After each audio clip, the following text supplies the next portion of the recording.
I just finished cleaning up the last bits of that Baldwin organ off my back porch, and that's a good thing because a delivery is about to arrive.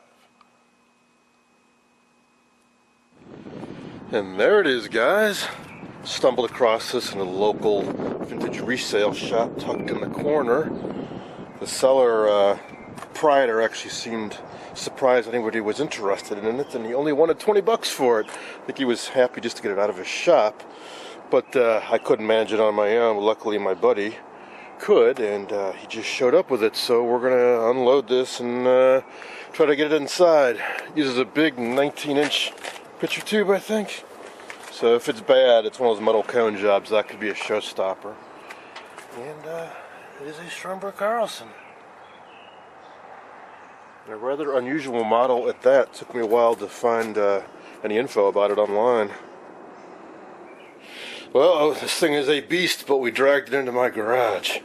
Now, it's not much to look at from the front of the side, so I figured we'd go right to the back. And the original back is here, which is a real nice bonus. Stromberg Carlson.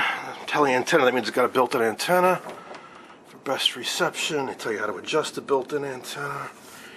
That's cool, original service tag. Eastgate 79500. I'm not sure what state or city that would have been. Alright. Oh, here we go. Stromberg Carlson TC-19 L2. Oh, it's a New Yorker. That's not the model I thought it was. I said I had trouble finding any info out about this set. Alright, well, the back is kind of designed to come off. You just loosen these up and slide it up and off. So, let's see. The one down here might still be a little tight. Oh, it should be lifting. Oh, hang on. I see the problem. Somebody stuck a modern screw down in here. Alright, I gotta grab a screwdriver.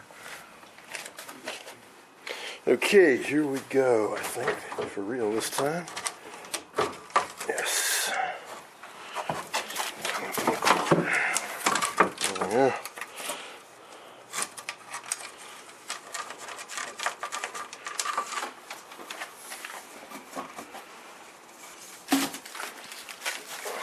So, 19 AP4 metal cone, 19-inch picture tube. It's as big as they commonly made these. They were bigger, like the 30-inch Royal Sovereign, but those, sure don't come across too often. Oh, this thing is insane. So, well, I can see the high voltage there. They got a voltage doubler in there. Not that these ran on too high voltage. I mean, like 14,000 or so. I mean, it's high, but it's not crazy. This must be the power supply broke loose, flopping around on the sides of the transformer. Filter choke and all that. It's kind of cool, because you can just take this out and totally restore that on its own. Huh. Looks like somebody might have been working on this. High voltage connections, connectors disconnected. So, the big question as always, is CRT any good? Base is certainly loose. Sad thing is I actually had a good 19-inch picture tube out of a set that I scrapped, but I sold it quite some time ago. I didn't think I'd ever need it. This kind of reminds me of my Dumont Clifton, where it had multiple chassis connected together with big cables. Well, I think we gotta grab a flashlight to take a closer look inside. Yes, dangerous. That is an understatement. I misplaced my stupid flashlight, so we'll just have to make do with the overhead light. Got my Syncor out, got it all hooked up, so here we go. It's a very good sign. It's drawing down the meter, which means we must have a filament glow, and yes we do. But the problem with these is usually not getting the filament to glow, it's getting it to stay glowing because they go leaky. Air gets in around this metal to glass seal. See, this is all metal cone, this is glass, and then of course the front of it is clear glass. And this thing, I'm sure, has been kicked around. There's chunks taken out of it here. Piece broken off the front. And clearly somebody who's been doing something with it, because we can see there's some more modern screws here. Stuff's not bolted down. Anyways, let's proceed.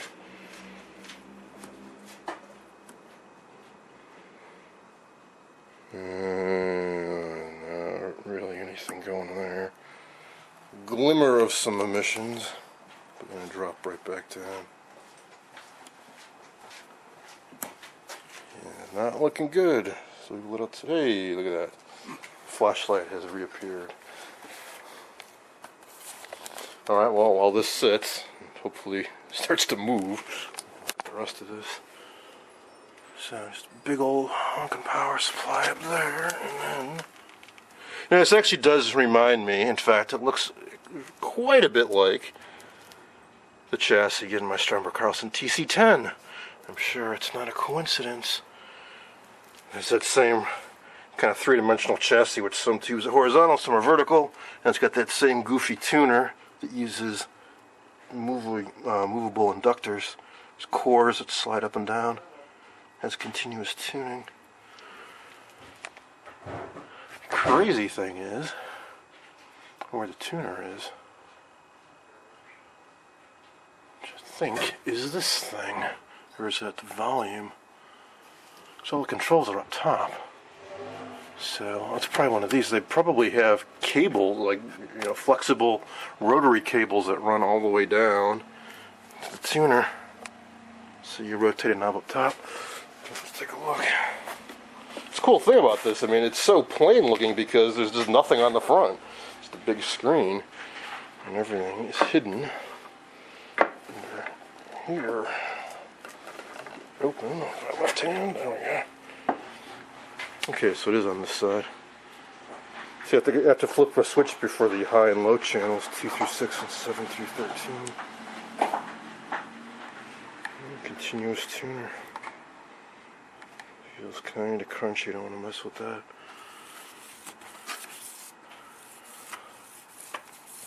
It's funny to see a panel like this. It's just so clean and modern and plastic, but it's actually a fairly old TV. Focus brightness, missing one of these knobs. Horizontal, vertical. I like the font on that. Nifty. Oh, here's the missing knob. How about that? Cool. What's also interesting is this.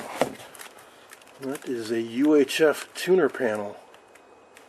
This set was made several years before anybody was talking about UHF. So they're definitely thinking ahead. And so the thing you see on the front when this control panel is closed is that little tag, which actually I think is kind of detracting. I'd want to take that off and just have a nice clean look. I don't think if it was sitting in my living room. Alright, well, not too promising. We have nothing. Reminds me of my Zenith porthole set.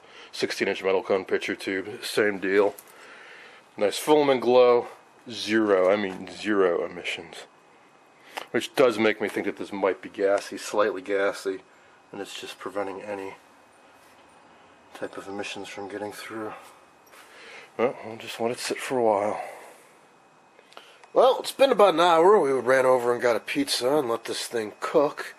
And, well, it's not not much better, but it's not on zero, which means we don't have an open cathode or anything like that. And I do get cutoff control between 0 and 1. So you're going to see me do something now I don't typically do, which is try to rejuvenate it.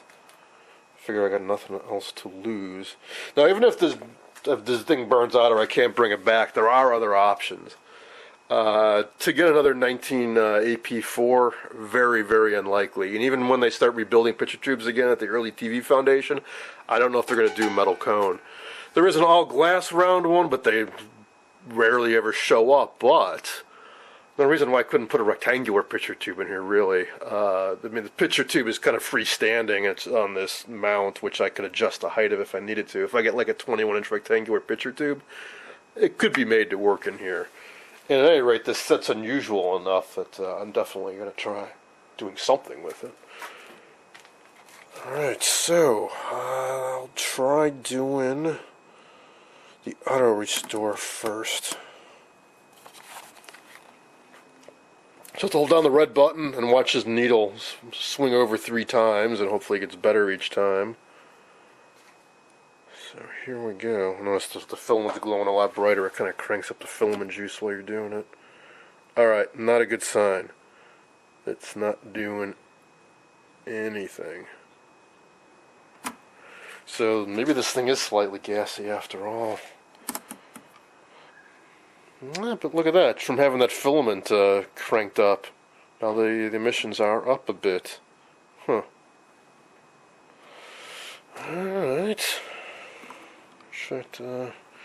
Yeah, boy, you know, I'm inclined to just let this thing cook at elevated filament juice for a bit longer.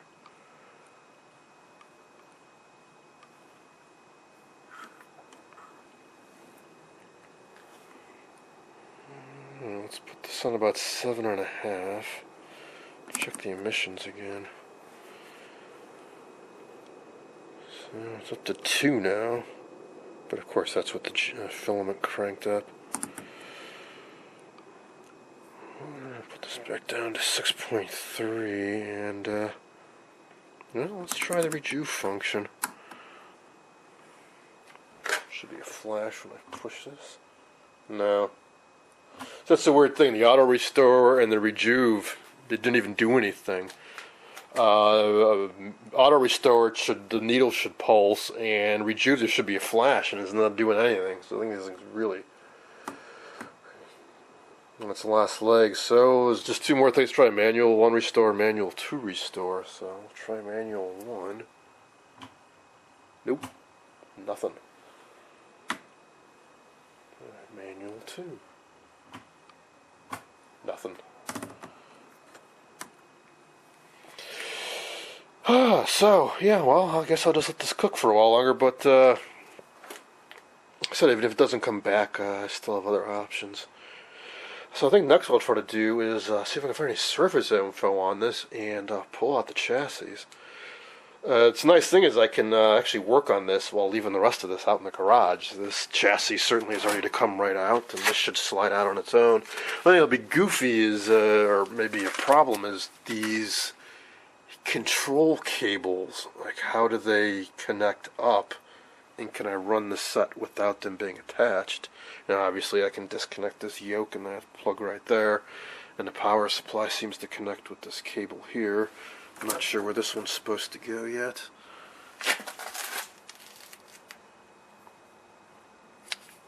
And this one isn't going to anything either.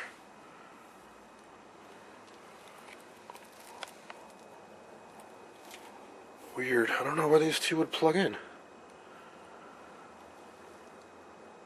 Seems odd that they would have like a cable coming out of this chassis would plug back into the same chassis, but I don't see anywhere up here for those to plug in.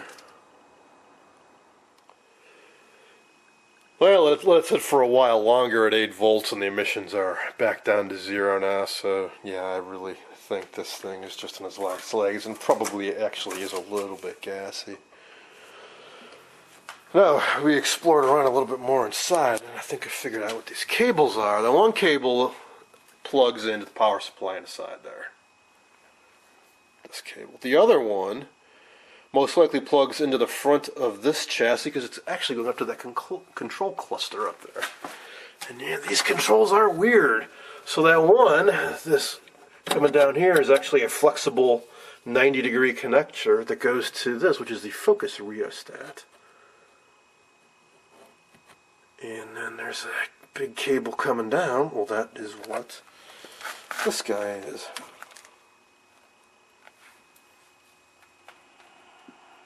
So yeah, this is a very unusual TV. That's why I want to work on it no matter what. Even if I have to just run it with a little test baby CRT. Definitely worth exploring. Worth working on. Oh, while poking around inside, I also found this, which is the panel that's missing from the high voltage cage, which has a tube chart on it. So, check out what's in this guy. So inside that high voltage area, I was wrong, it's not a voltage doubler.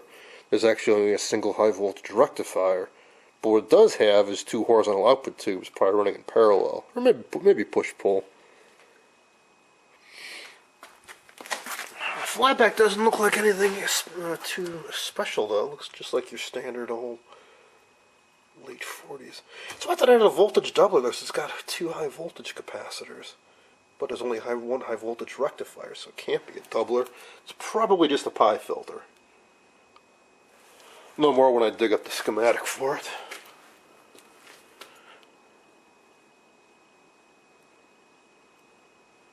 There's a tuner, 4 tubes in it.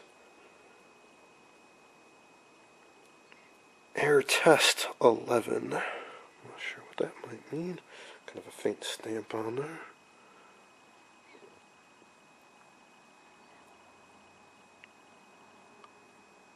And although it doesn't show the power supply, it does say down here, power supply number with 2 5U4s. Yep, alright, a couple 5U4s on it right there.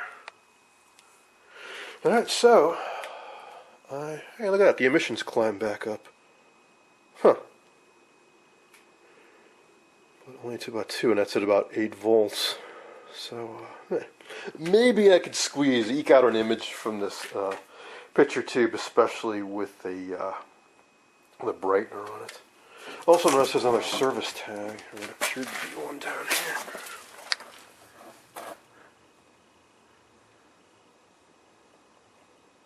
Well, looks like it was originally a Chicago set. The set serviced by Central Television Services, Inc., Chicagoland's largest independent television service organization. See this lower chassis now, I can see that it's not exactly attached too firmly either. But anyways, yeah, that's what I like about this, is that I can just disconnect these and haul them up inside. And make this a far more manageable thing, because right now I really don't have anywhere to bring something like this up inside. Those big insulating mounts there. You know, the high voltage gets applied directly to the metal cone, so you've got to have it insulated very well from the front of the set, because you don't want to be electrocuting people while they're trying to adjust their TV controls.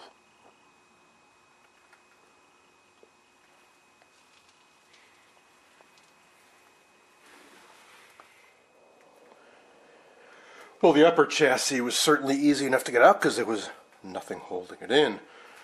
Bottom chassis, just one bolt. It seemed like it was going to come out really easy until I encountered all the mechanical linkages. 3 in total. So I had to grab an Allen wrench and undo them. And I couldn't help but notice that each one of these is missing one of the grubs on the set screws. So I bet whoever last worked on this got lazy, fed up, whatever, and only replaced one of the grubs. Alright, so they're color coded red, green, blue. This one seems a bit bent. Hopefully that won't be a problem. After that, it came out really, really easily, as you'll see in a moment. There's a random stray capacitor. And some random stray hardware, twin lead, another bolt that wasn't going to anything. Otherwise, take a look at the cabinet. It's not too bad. Oh, here's that wacky antenna. Circular piece of cardboard or masonite with holes cut in it. And some dipole elements, it looks like. It's in okay condition. That's probably the worst bit there, but it's at the back at least. Otherwise, your usual nicks and dings, scratches. Considering how big and heavy it is, it's not too surprising. And this was just in a kind of a low-end resale shop. It was only $20. As I said. Oh, and this whole picture tube assembly is on this board that is rather loose. And it can slide back and forth. So let the picture tube look like it was kind of far back from the front of the set. Well, this can actually slide back and forth. I imagine it was some means of making a fine adjustment. Alright, so now with the rest of the set inside, I can fiddle around with it. Now I was wondering about these mechanical controls, and it occurred to me, well, you don't need these. You can just manually adjust those controls. These are another story, though. You really do need this. Like, you're going to need that focus rheostat, I imagine, the volume control, power switch, and all that. So, I guess you could take out the whole control panel and bring that inside. I don't know.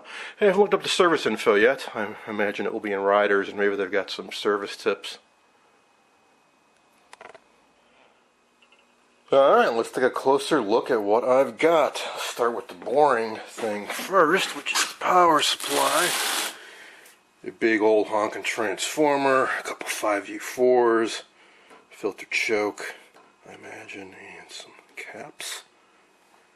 And it's a bit of thick copper foil that came out.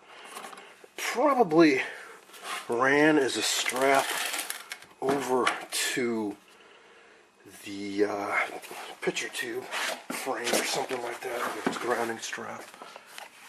And clearly there's been some work going on down here. These caps are probably going off either side of the IC leg, or AC leg, AC line to ground. It's been clipped off. Very crunchy nastiness. Spliced in power cord. Oh, that's gotta go. Otherwise, really not much under here. We got one canned ohm resistor, a few bleeder resistors, it looks like, to discharge the caps when you turn off the set. And that's about all she wrote. So, not too much there. The other one is very typical of Stromberg Carlson chassis from this era, which are really nifty, really neat to work on. Professional grade for sure. Aluminum chassis, no corrosion there, and it's got a built-in roll bar. Makes it very easy to carry around and work on, because you can just roll the thing right over. And check that out.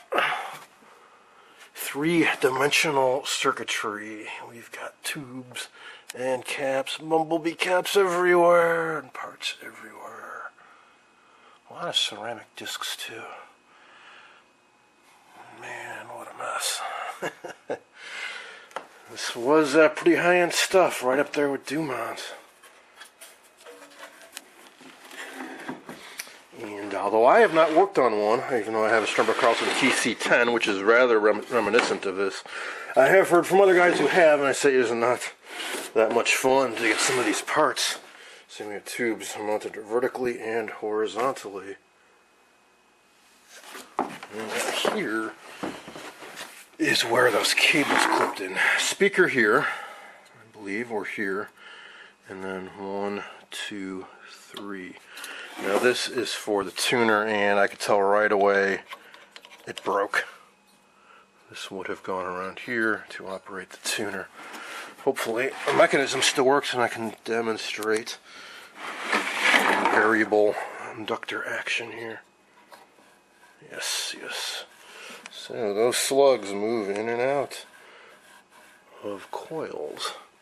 Got 6 in total.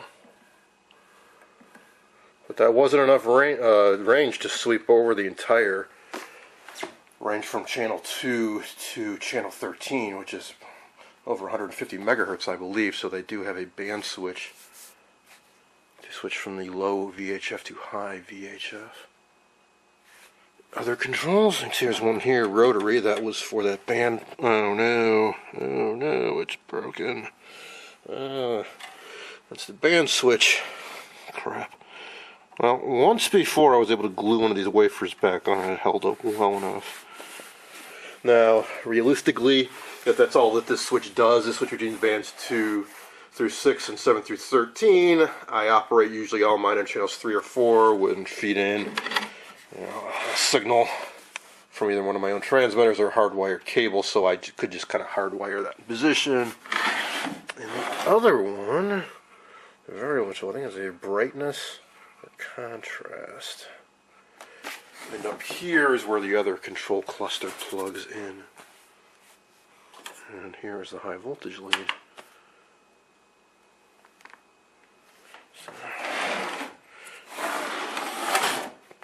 So a number of challenges here. One is, how the heck do you make this work up on the bench? And two, Whole lot of stuff to do, a whole lot of caps and whatnot to work on. And the fact that it seems like somebody was working on it and stopped is perhaps something to be concerned about. So we got a wire here going to nowhere. If I had a hazard a guess, 1, 2, 3, 4. Yep, that's a wire going up to the socket. Probably video. They would usually have the video wire kind of isolated from the rest. And this would be your filament G1 and G2. Alright, well, don't know when I'll get to it, like I always say, but something to look forward to one of these days. In the meantime, just take a quick peek at the service info.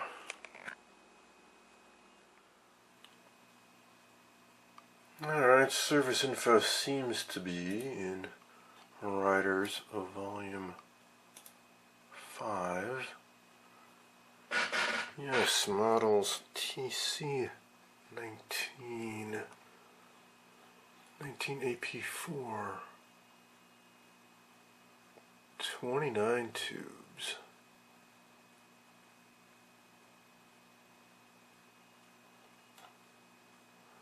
Alright, let's see what they have to say. Limit info, extensive parts list, voltage charts, tube chart, schematic, some revisions, and that's it. It's a problem sometimes with these high-end or less common models is minimal service info to go on. I certainly didn't see anything about service hints.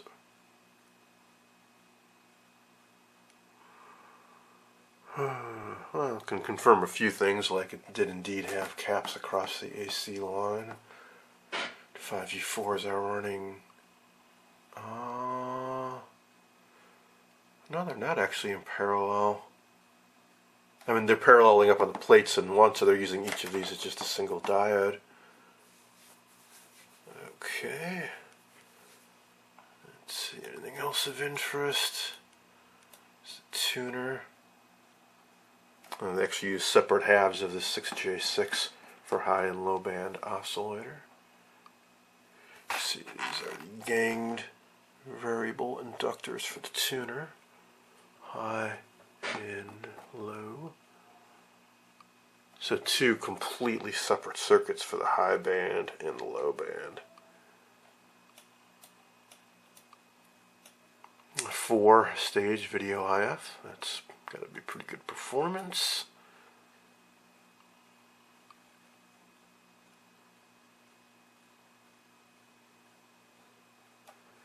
Detector, 6AQ5 video amp. DC restore. I was pretty sure this would have DC restoration for a high-end set. That's kind of a given. There's 2-stage video amp, 2 6AU6 and a 6AQ5. Normally you'd see it for an audio amp, these are for a video amp.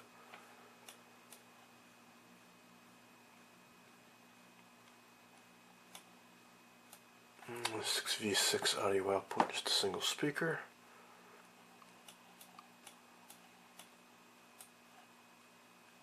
And here's that high voltage circuit. There's 2 horizontal output tubes. Ah, they are running in parallel. Okay, you can see they're ganged up here with a small resistor in each. And then ganged up damper tubes too. What, just a single rectifier?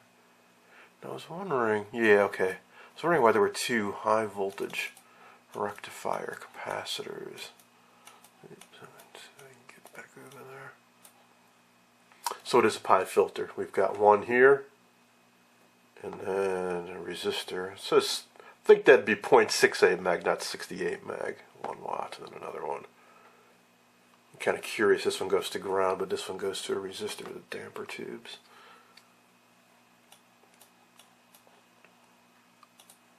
Alright, so, as I said, don't know when I will get to it, but Should be an interesting project for sure. I hope you enjoyed this look. My latest score, Stromberg Carlson TC-19. I don't know the exact year, but considering it's in Riders Volume 5, which is fairly easy or early, I'm guessing 49.